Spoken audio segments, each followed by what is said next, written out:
Hello, so this video is going to show you how to create a content calendar.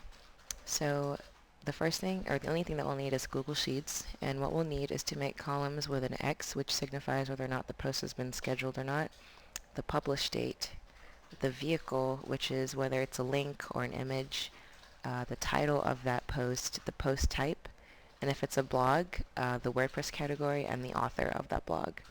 And lastly, we just need to put in the holidays. So we're just going to do the publish date. So we just have to put in, we're going to do it for July. So 7/1/2017. And all we have to do is just drag this all the way down. And since it ends on the 30th, we just drag it down to there. If you do any more, it'll go into the next month. So we don't want to do that.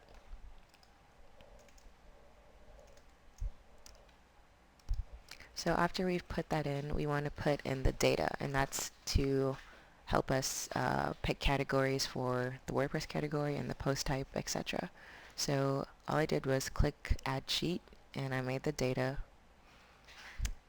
sheet, and so we have the WordPress category, the vehicle, and the post type. So I've already put in a couple examples of some WordPress categories, the vehicles, and the post types. So to do that, we're just going to go back into the July sheet, and then we're going to do WordPress category first. So we're just going to select this column, then we're going to right click and select data validation. So once we do that, we're going to click the boxes right here, and it's going to ask us what data. So we want to go back into the data sheet and select the categories that we wrote down, and then click OK, and then save.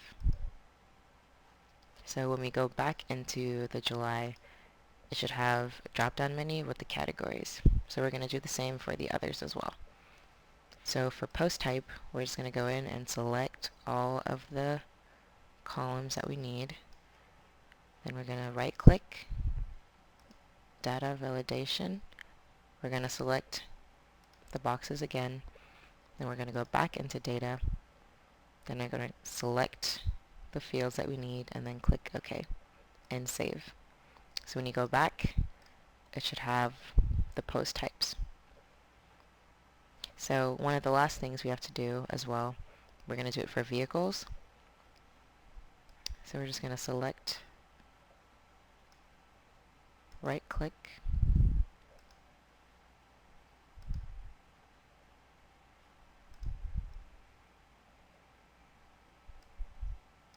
and click OK and save.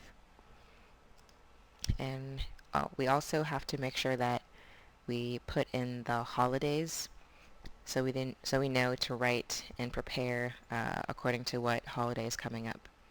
So we can just do that by just Googling a holiday calendar and then just putting in what you think is important, and so that everyone can know to prepare for that holiday and to prepare for making a post or an image or a blog post or whatever you'll need. And that's how you do it.